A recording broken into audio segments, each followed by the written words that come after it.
ಸಾಲಿಗ್ರಾಮ ಪಟ್ಟಣ ಪಂಚಾಯತ್ ವ್ಯಾಪ್ತಿಯ ಯಕ್ಷಿಮಠ ಪಾರಂಪಳ್ಳಿ ಹಲವು ಭಾಗಗಳಲ್ಲಿ ಉಪ್ಪುನೀರಿನ ಹೊಳೆಯು ನೀರು ನುಗ್ಗಿ ಭಾರೀ ಪ್ರಮಾಣದಲ್ಲಿ ಹಾನಿಯಾಗಿದೆ.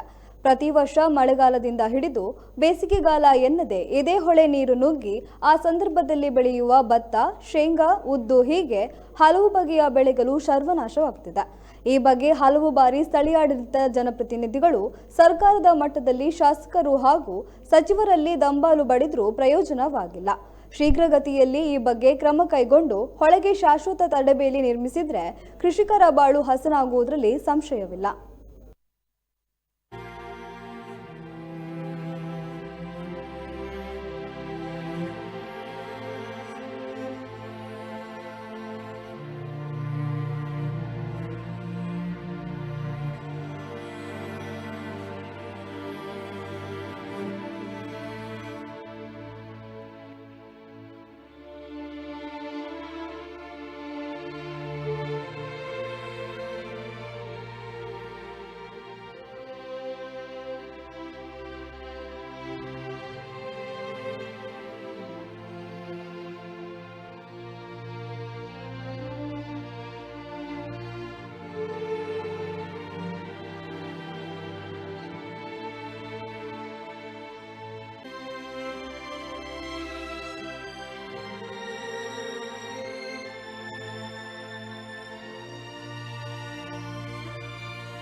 ಇದು ಮಾಡ್ತಾ ಇದೆ 10 ವರ್ಷದಿಂದ ಇದೇ ರೀತಿ ನಮಗೆ ಪರಿಸ್ಥಿತಿ.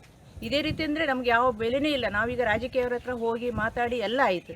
ಅವರು ನಾಳೆ ಬತ್ತೆ ಇವತ್ತು ಬತ್ತೆ ಅಂತ. ಈಗರೂ ನಾವು ಮೊನ್ನೆ ಕೂಡ ಶ್ರೀನಿವಾಸ ಪೂಜಾರಿಗೆ ನಾನೇ ಮಾತಾಡಿದೆ ಅವ್ರ ಹತ್ರ. ಅವ್ರು ಹೇಳಿದ್ರು ಹೌದು ಇಲ್ಲ ನಾವು ಈ ಸಲ ಗ್ಯಾರಂಟಿ ನಾವು ಮಾಡಿ ಕೊಡ್ತೇವೆ ಅಂತ ಹೇಳಿದ್ದಾರೆ. ಇನ್ನು ನೋಡಬೇಕೆ ಅಂತ ಓಟು ಮಾಡುವಾಗ ಹೇಳ್ತರು ನಾವು ಅದು ಮಾಡ್ತೇವೆ ಇದು ಮಾಡ್ತೇವೆ ಅಂತ. ಯಾರು ಇವತ್ತು ಯಾರು ಅಂತ ಮಾಡಿದವರಿಲ್ಲ. ಖಾಲಿ ಓಟ್ ಆದ ಕೂಡಲೇ ಆಯ್ತು, ಫಿನಿಶ್, ಮತ್ತೆಂತೇದಿಲ್ಲ. ಈಗ 10 ವರ್ಷದಿಂದ ನಾವು ಈಗ ಬೇಡಿಕೆ ಇಡ್ತೇವೆ. 10 ವರ್ಷದಿಂದ ಈಗ ನನ್ನ ಮೈದಿನ ಉದಯ ಅವನು ಸಮೇತ ಬೆಂಗಳೂರಿಗೆಲ್ಲ ಹೋಗಿ ಬಂದಿದ್ದ. ಅಲ್ಲಿ ಮಾತಾಡಿ ಅಲ್ಲಿ ಮೀಟಿಂಗ್ ಎಲ್ಲ ಮಾಡಿ ಬಂದದ್ದು. ಆದರೂ ನಮಗೆ ಇವತ್ತು ಯಾವ ಕೆಲಸನೂ ಮಾಡಲಿಲ್ಲ. ಯಾವ ಪರಿಹಾರ ನಮ್ಗೆ 1 ರೂಪಾಯಿ ಕಾಸು ನಮಗೆ ಇದರಲ್ಲಿ ಸಿಗಲಿಲ್ಲ. ಸಮಸ್ಯೆ ಈಗ ನೋಡಿ, ಇದು ನಮ್ದು ಅಷ್ಟು ಲಾಯ್ಕು ಉದ್ದು ಬೆಳೆದಿದ್ದು ನಾವು ಹಾಕಿತ್ತು. ಈಗ ಅದೀಗ ಒಂದಿತ್ತ ನಮಗೆ ಈಗ ಗೌರ್ಮೆಂಟ್ ಯಾವ ಇದು ಕೊಡ್ತದೆ? ನಮ್ಮ ಅದರಲ್ಲಿ ಜೀವನ ನಾವು ಮಾಡುವ ಅದೇ ಕೃಷಿ ನಂಬಿಯೇ ನಾವು ಇರುವುದಾದರೆ ನಾವು ಅದನ್ನು ನಂಬ್ಕೊಂಡು ಇರುವವರಿಗೆ ನಮ್ಗೆ ಈ ರೀತಿ ಆದರೆ ಯಾವ ರೀತಿ? ಒಂದು ಸರ್ಕಾರಿ ಬಾವಿ ಉಂಟು, ಕುಡಿಯೋ ನೀರು 400-500 ಮನೆಗೆ ನಾವು ನೀರು ಸಪ್ಲೈ ಆಗುವ ಬಾವಿ. ಅದಕ್ಕೆ ಉಪ್ಪು ನೀರು ಬರ್ತಾ ಉಂಟು. ಸಾಧಾರಣ ಒಂದು 400-500 ಮೀಟರ್ ಒಂದು ತಡೆಗೋಡೆ ತುರ್ತಾಗಿ ಮಾಡಿದರೆ ನಮಗೊಂದು 100 ಎಕರೆ ಭೂಮಿ ಕೃಷಿ ಭೂಮಿಯನ್ನು ನಾವು ಕೃಷಿ ಭೂಮಿಯನ್ನು ಬಚಾವ್ ಮಾಡ್ಬೋದು. ಹಾಗೆ ನಮ್ಮ ಈ ವಠಾರದ ಎಲ್ಲ